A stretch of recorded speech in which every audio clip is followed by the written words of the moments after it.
ससुराल में चूना। लालचंद त्रिपाठी अपनी बेटी कुसुम के लिए वर तलाश कर रहे थे। वैसे तो लालचंद जी बड़े खुले विचारों वाले व्यक्ति थे, लेकिन फिर भी बार बार घर पर लड़के वालों को बुलाकर बिटिया का तमाशा बनवाना उन्हें कुछ उचित नहीं लगता था। इसलिए जब गांधी चौक में रहने वाले सूर्यकांत के यहाँ से उनकी बिटिया के लिए रिश्ता आया तो उन्होंने लड़के वालों को अपने घर पर बुलाने की जगह बाहर रेस्टोरेंट में मिलने का डिसाइड किया। देखिए भाई साहब, हमारी तरफ से तो हाँ ही समझिए, लेकिन रिश्ता पक्का करने से पहले एक बार हम आपके घर आना चाहेंगे। ऐसे घर परिवार देखे बिना तो रिश्ते तय नहीं किए जा सकते ना। जी जी भाई साहब, स्वागत है आपका। आप लोग कल ही अपनी बिटिया के साथ हमारे यहाँ पधारिए। और भाई, बिटिया दे रहे हैं आप अपनी, आपको पूरा अधिकार है सब कुछ देख समझ कर तय करने का। सूर्यकांत जी के निमंत्रण के बाद अगले ही दिन लालचंद अपनी बेटी और पत्नी को लेकर उनके यहाँ पहुँच गए थे। देख रहे हैं जी, कितना बढ़िया बना रखा है 3 मंजिला घर। सच में कुसुम तो बड़ी किस्मत वाली है बेटा, खूब राज करना यहाँ। बाहर से किसी राजमहल सा सुंदर दिखने वाला त्रिपाठी निवास अंदर पहुंचते ही कुछ और ही कहानी कहने लगा था। दरवाजे से अंदर जाने पर एक बड़ा सा हॉल था जो किचन और बाकी कमरों से भी कनेक्ट होता था। हॉल में अंदर एक पुराना सा सोफा पड़ा हुआ था और जगह जगह से दीवारों से प्लास्टर पपड़ी बनकर फूला हुआ था। अरे बेटा, ये कहाँ आ गए हम? बाहर से देखने में तो लग रहा था कोई राजमहल है, अंदर की हालत तो झुग्गी झोपड़ी से भी बुरी है। मैं ऐसे टूटे फूटे घर में अपनी बिटिया की शादी नहीं करने वाला। अरे पापा, अब यहाँ तक आ ही गए हैं तो अंदर चलकर देख ही लेते हैं ना। कुछ देर तक औपचारिक बातें करने के बाद लालचंद जी और उनकी बेटी कुसुम को दीपक काफी पसंद आ गया था। वैसे लड़का तो मुझे भी बहुत पसंद आया है, पर इनके घर की हालत देखकर समझ में नहीं आ रहा कि करे तो क्या करे। लालचंद धीमी आवाज में अपनी पत्नी और बेटी से बात कर रहे थे कि तभी टेबल पर रखी चाय और नाश्ते में ऊपर से पपड़ी बनकर चूना गिर पड़ता है। अरे रे रे, ये क्या हुआ? सारा चाय नाश्ता बर्बाद हो गया। अरे नहीं नहीं बहन जी, इसमें बर्बाद होने वाली क्या बात है। हमारे चाय नाश्ते में तो रोज ही चूना गिर जाता है। अरे अब आखिर कितने दिन तक खाने की बर्बादी करेंगे? हम लोग तो ऐसे ही झाड़ कर खा लेते हैं, आप लोग भी खा लीजिए। अरे बहन जी, कैसी बात कर रहे हैं आप? ये चूना है, कोई मिल्क पाउडर नहीं है जिसे झाड़ कर आप लोग खा लेंगे। आपको समझ में भी आ रहा है ये सब कितना खतरनाक है? नहीं नहीं, मुझे इस घर में अपनी बेटी का रिश्ता नहीं करना। कल को आप लोग मेरी कुसुम को भी यही चूने वाला खाना खाने के लिए मजबूर करेंगे। अरे बड़े नाजों से पाल कर बड़ा किया है मैंने उसे। अरे नहीं नहीं पापा जी, अब नाराज मत होइए, ऐसी कोई बात नहीं है। हॉल की मरम्मत हम लोग कराने ही वाले हैं, बस कुछ अड़चन की वजह से काम रुका हुआ है। शादी से पहले हम लोग हॉल की पूरी मरम्मत करवा देंगे। हॉल को छोड़िए, चलिए मैं आपको अपना घर दिखा लाता हूँ। बस हॉल में ही थोड़ा सा काम बाकी है, बाकी पूरा घर हमारा ऐसा बिल्कुल भी नहीं है। आप हमें गलत समझ रहे हैं। दीपक के बार बार कहने पर लालचंद जी बाकी का घर देखने के लिए दीपक के साथ चल पड़ते हैं। दीपक एक एक करके उनको घर के सारे कमरे दिखाता जा रहा था। बेटा मानना पड़ेगा, घर तो वाकई काबिले तारीफ है आपका। Fall ceiling, velvet paint, wooden work सब कराया हुआ है।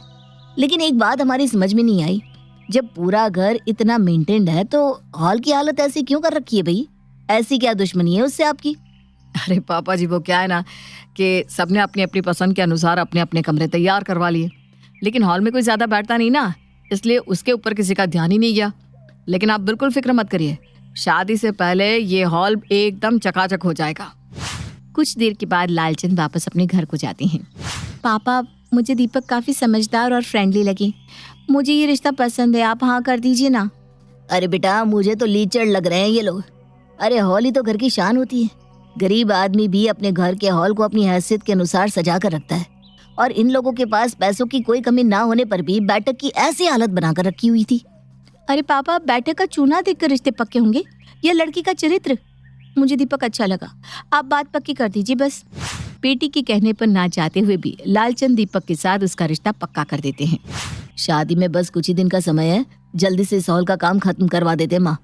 मैं आज ही 2 मिस्त्री भेजूंगा, आप उनसे पूरे काम का एस्टीमेट ले लेना। अच्छा ठीक है बेटा, मैं ले लूंगी। कुछ देर बाद 2 मिस्त्री आते हैं और पूरे कमरे में घूमकर अच्छे से उसका मुआयना कर लेते हैं। आंटी जी, बड़ी हालत खराब है आपके कमरे की। कितने साल से पेंट नहीं करा है इसमें, और पूरा प्लास्टर फूल गया है। पहले इसका ये पुराना प्लास्टर गिराएंगे, फिर नया प्लास्टर लगाकर आपकी दीवारें और छत तैयार करेंगे। सीलन भी है दीवारों में, इसलिए इस पर सीलन रोकने वाला वार्निश करके प्राइमर का 2 कोट होगा। 2 कोट पीओपी और फिर 2 कोट पेंट। हफ्ते भर का काम है। हमारी मजदूरी मिलाकर इसमें कम से कम 50,000 का खर्चा आएगा। क्या कहा? 50,000? अरे अभी तो तू 50,000 बता रहा है। एक बार काम छिड़ जाए तो तुम लोग 2 गुने पैसे लगवा देते हो। मैं क्या जानती नहीं हूँ तुम लोगों की आदत है? ना ना ना, मैं किसी हालत में इतने पैसे इस हॉल में काम करने के लिए नहीं खर्च करने वाली। जैसा है वैसा ही ठीक है। तू जा, मुझे कोई काम नहीं करवाना। शाम के समय माँ, मैंने मिस्त्री भेजा था, क्या बताया उसने? कल से काम करने के लिए आ रहा है ना? अरे भगा दिया उसको मैंने। 50,000 का खर्चा बता रहा है इस जरा से कमरे में। और इन मिस्त्रियों की ना आदत मैं खूब जानती हूँ। अभी 50,000 बता रहा है, एक बार काम शुरू हो गया तो 36 तरह के और खर्चे बताएंगे। मेरे पास इतना फालतू पैसा नहीं है। कोई जरूरत नहीं है इस हॉल में पैसा लगाने की। अरे माँ, इस हॉल की हालत तो देख लो। मेरा रिश्ता टूटते टूटते बचा है आपके इस चूने वाले हॉल की वजह से। कम से कम अब तो इसकी हालत सुधारने दो। शादी में 4 मेहमान आएंगे तो क्या कहेंगे? अरे कहने दे जिसको जो कहना है। कोई हमें पैसे थोड़ी ना दे जाएगा। जितना रुपया इस कमरे में मैं लगाऊंगी इतने में तेरी बीवी के कपड़े आ जाएंगे। और मुझे ये बता, इस हॉल में बैठता कौन है? तू पूरा दिन लैपटॉप लेकर अपने कमरे में पड़ा रहता है। तेरे बाबूजी को बाहर घूमने से फुर्सत नहीं है। और बची मैं या तो अपने कमरे में माला जपती हूँ या सत्संग में निकल जाती हूँ। इस हॉल में बैठने वाला है कौन जिसके लिए मैं लाख रुपए का खर्च करूं? दीपक अपनी माँ को समझाने की बहुत कोशिश करता है, लेकिन माँ के तर्कों के आगे उसकी एक नहीं चलती और हॉल वैसा का वैसा ही रह जाता है।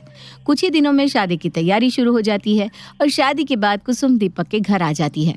दीपक, आपने तो वादा किया था ना, शादी होने तक आप इस कमरे का हुलिया सुधरवा देंगे, लेकिन अभी भी ये तो वैसे ही बुरे हाल में दिखाई दे रहा है। अरे यार, क्या बताऊं, मम्मी है ना, अपने आगे किसी की चलने ही नहीं देती। उनको ऐसा लगता है कि हॉल को ठीक करने में पैसा खर्च करना पैसे की बर्बादी है, क्योंकि हॉल में कोई बैठता नहीं है।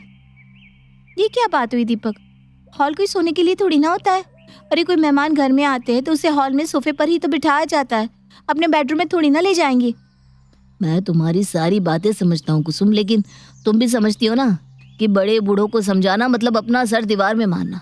अरे उनके पास हर बात का जवाब है। क्या करूं माँ, मेरी बात समझ ही नहीं रही।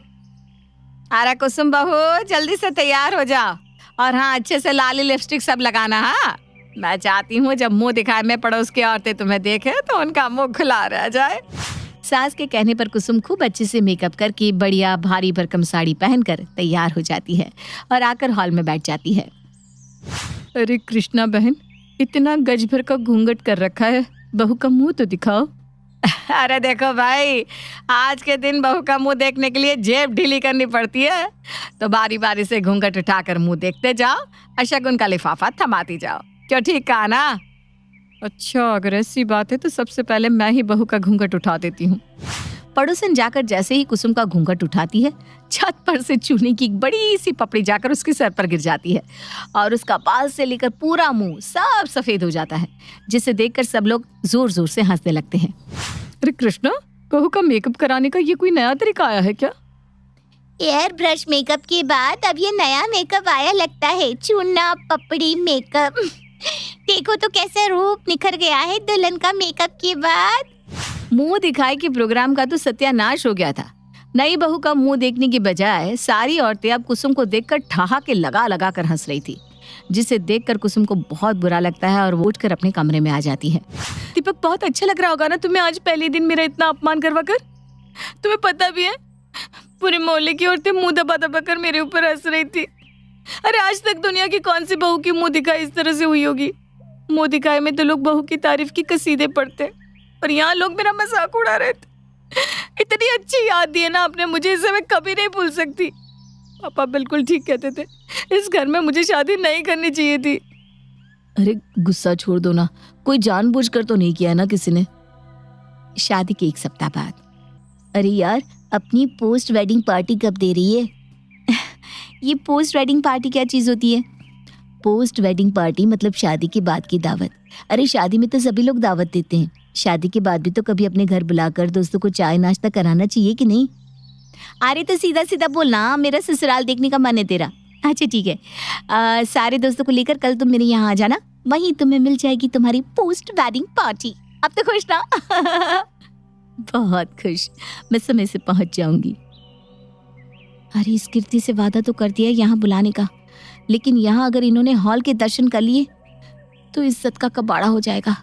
ऐसा करूंगी, हॉल की एंट्री में ही पर्दा लगा देती हूँ ताकि जो भी आए उसे हॉल दिखाई ना पड़े, और फिर मैं उन्हें सीधा अपने कमरे में ले जाऊंगी। हाँ, यही ठीक रहेगा। अगले दिन जब कुसुम की सहेलियाँ आती हैं तो वो उन्हें सीधा अपने कमरे में ले जाती है और उनको वहाँ बैठने के लिए कहकर चाय नाश्ता लगाने के लिए रसोई में चली जाती है। जब थोड़ी देर बाद चाय नाश्ता लेकर कुसुम कमरे में आती है तो देखती है कि उसकी सहेलियाँ बिस्तर पर लेटी हुई हैं। अरे तुम यहाँ सोने आई हो क्या? उठकर बैठो ना। अरे यार, अब तो बेडरूम में बुलाएगी तो इंसान क्या करेगा? बेडरूम तो सोने के लिए होता है ना। तुम्हारे यहाँ मेहमानों को बेडरूम में ही बैठाते हैं क्या? यहाँ का ड्राइंग रूम कहाँ है? उसका किस काम के लिए इस्तेमाल करते हो भाई? अरे यार, जरूर वहाँ सोने जाते होंगे ये लोग। बड़े लोगों की ना बड़ी पसंद होती है। अरे ऐसी बात नहीं है, ड्राइंग रूम है लेकिन वहाँ काम चल रहा है, इसलिए मैं तुम्हें अपने कमरे में ले आई। कुछ दिन बाद, मम्मी जी पापा जी आइए, खाना खा लीजिए। तो थाली में परोस दे बेटा, हम आ ही रहे हैं। कुसुम सास ससुर और पति का खाना थाली में परोसने के बाद रसोई में पानी लेने के लिए चली जाती है। कुछ मिनट के बाद जैसे ही वो टेबल के पास आती है तो देखती है कि टेबल पर रखे खाने में छत से टूटकर प्लास्टर गिर गया है। मैंने पूरे 2 घंटे तक रसोई में खड़े होकर खाना बनाया था, सब बर्बाद हो गया। अब क्या मैं फिर से खाना बनाऊं, या आज भी आप वही कहेंगी मम्मी जी की झाड़ कर खा लेते हैं? बस बहुत हो गया। अरे आप लोगों को शर्म नहीं आती क्या? जब देखो तब इस छत से चूना झड़ता रहता है और आज तो पूरा का पूरा प्लास्टर ही नीचे गिर पड़ा है। कल को जब हमारे सर पर छत गिर पड़ेगी ना, तब भी आप लोग नहीं सुधरेंगे। मेहमान हो या रिश्तेदार, सबके सामने हमें मजाक बनना पड़ता है, लेकिन आप लोगों को कोई फर्क ही नहीं पड़ता। अरे मोहल्ले में कूड़ा लेने के लिए आने वाला भी हमारे कमरे को देखकर मुंह दबाकर हंसता है। ठीक है, अब रहिए आराम से इस गिरते चूने के साथ। मैं अब यहाँ 1 मिनट भी और नहीं रुकने वाली। गुस्से में पांव पटकती कुसुम अपने कमरे में जाती है और सामान पैक करने लगती है। अरे बेटा, इतना नाराज होने जैसी क्या बात है? तुझे दोबारा खाना नहीं बनाना तो मत बना, मैं बना देती हूँ ना। लेकिन इसमें घर छोड़ने जैसी क्या बात हो गई? मम्मी जी, आपको बस यही समझ में आया है कि मैं दोबारा खाना न बनाना पड़े, इसलिए यहाँ से जा रही हूँ। मुझे अब किसी से कोई बात ही नहीं करनी। गलती मेरी ही है जो मैंने दीपक की बातों में आकर शादी के लिए हाँ कर दी। कुसुम अपना बैग उठाकर अपने मायके चली जाती है। अरे बेटा, क्या हुआ ऐसे अचानक? तू यहाँ दामाद जी नहीं आए तेरे साथ? कोई नहीं आया मेरे साथ, क्योंकि मैं वो घर छोड़कर यहाँ आ गई हूँ। और कुछ पूछना है आपको या अब मैं चैन से सांस लूं? हैं? क्या बकवास कर रही है? ऐसा क्या हो गया जो तू घर छोड़कर यहाँ चली आई? पापा ठीक कहते थे माँ, जिस छड़ते चूने को मैंने छोटी सी बात समझकर टाल दिया था, आज वो मेरे गले की हड्डी बन गया है। अरे परेशान हो गई हूँ मैं। कभी नहा धोकर आकर बैठो तो सर पर चूना गिर पड़ता है और मुझे फिर से बाल धोने पड़ते हैं। तो कभी मेहमानों की चाय में ऊपर से प्लास्टर के टुकड़े गिर पड़ते हैं। मेहमानों के ऊपर चूना ना गिरने लगे, इस डर से मुझे सबको अपने बेडरूम में ले जाकर बिठाना पड़ता है। आज तो सबके लिए परोसे हुए खाने में ऊपर से प्लास्टर टूटकर गिर गया। बस बहुत हो गया। अब या तो दीपक हॉल की हालत ठीक कराए या मुझे भूल जाए। अरे बेटा, ससुराल के चूने के लिए शादी तोड़कर कोई आता है क्या? चल तू आराम से चाय पी ले और दिमाग ठंडा कर ले। उसके बाद तेरे पापा तुझे वापस छोड़कर आ जाएंगे। अरे मम्मी, आपको समझ में नहीं आ रहा क्या? मैंने डिसाइड कर लिया है, अगर वो लोग उस हॉल की मरम्मत नहीं कराएंगे तो मैं भी ससुराल वापस नहीं जाऊंगी। कुछ देर में दीपक तक ये खबर पहुंच जाती है कि कुसुम घर छोड़कर अपने मायके चली गई है और वो उसे समझाने के लिए मायके जाता है। अरे यार कुसुम, ये क्या बात हुई? मैंने वादा किया था ना कि मैं हॉल ठीक करा दूंगा, फिर तुम्हें घर छोड़कर आने की क्या जरूरत थी? आप तो बस रहनी तो दीपक, आपकी बातों पर ही भरोसा करके मैंने शादी के लिए हाँ कर दी थी, लेकिन आपने अपना वादा नहीं निभाया और अब तो शादी को 3 महीने हो गए हैं। आप रोज आज कल परसों कहकर बात को टालते रहते हो और रिपेयरिंग का काम शुरू भी नहीं करा रहे हो।